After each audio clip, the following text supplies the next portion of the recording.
Bhajpa high command द्वारा सांसद स्मृति ईरानी को तीसरी बार अमेठी से उम्मीदवार बनाए जाने का आज तीसरा दिन है। देर शाम तक अमेठी में आतिशबाजी होती रही, मिठाइयाँ बंटती रही, जय श्री राम का घोष होता रहा। स्मृति ईरानी 2014 में अमेठी की राजनीति में आई थी और 2019 में गांधी परिवार के इस किले को ध्वस्त करते हुए यहाँ पर भगवा लहरा दिया था। स्मृति ईरानी लगातार अमेठी में सक्रिय हैं। उन्होंने 2019 में कहा था कि अगर अमेठी ने मुझे मौका दिया तो सांसद खोजना नहीं पड़ेगा, अमेठी में घर बनाकर रहूँगी और जैसे लोग विधायक से मिलने उनके आवास पर पहुँच जाते हैं वैसे आपको सांसद भी अमेठी में मिलेगा। स्मृति ईरानी ने उस धर्म को निभाया, उस वादे को निभाया और अमेठी में घर बना दिया।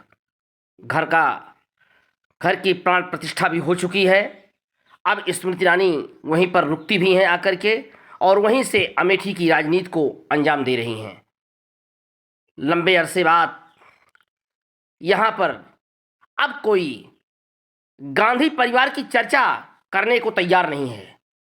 हम अगर अमेठी के गाँवों को देखें, अमेठी के शहरी इलाकों को देखें तो अब कांग्रेस चर्चा से विमुख हो गई है, उसका कोई नाम लेने को तैयार नहीं है। इसका यही कारण है कि अमेठी की भावनाओं का कद्र न किया जाना और अमेठी में जिस विकास की ज़रूरत थी उसका न किया जाना और अमेठी के लोगों को गेस्ट हाउस गेट के बाहर कतारों में खड़ा करना। स्मृति ईरानी गाँव में जा रही हैं, लोगों से मुलाकात कर रही हैं, उनकी बात सुन रही हैं और जो स्मृति ईरानी बोलती हैं उसमें भी एक भाव झलकता है। मैं आपको सीधे उनका भाषण सुनाता हूँ। अब यहाँ जितने भाई बैठे हैं उनसे पूछना चाहती हूँ कि क्या मुझे अब मांगने की जरूरत है? क्या मुझे हाथ जोड़ने की जरूरत है?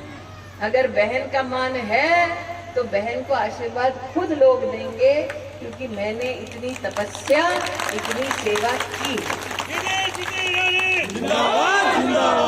सौभाग्य है कि जब दिल्ली में, बंबई में, विदेश में कोई पूछता है कि घर जा रही हो स्मृति, मैं कहती हूँ हाँ अमेठी जा रही हूँ। और जब लोग परिवार बन जाते हैं तब परिवार की छोटी से छोटी समस्या में, छोटे से छोटे दुख में, छोटे से छोटी बात में उनके संग रहना एक पारिवारिक स्वभाव बन जाता है। सुरेश ने आज जगदीश पिछले 5 वर्षों से कांग्रेस का एक एक कार्यकर्ता यह चिल्ला रहा है कि राहुल गांधी अमेठी से चुनाव लड़ें, लेकिन वो इस पर चुप्पी साध बैठे हैं, कुछ भी बोलने का साहस नहीं जुटा पा रहे हैं। 19 फरवरी को अमेठी भारत जोड़ो न्याय यात्रा लेकर आए, तब भी चुप्पी साधे रहे।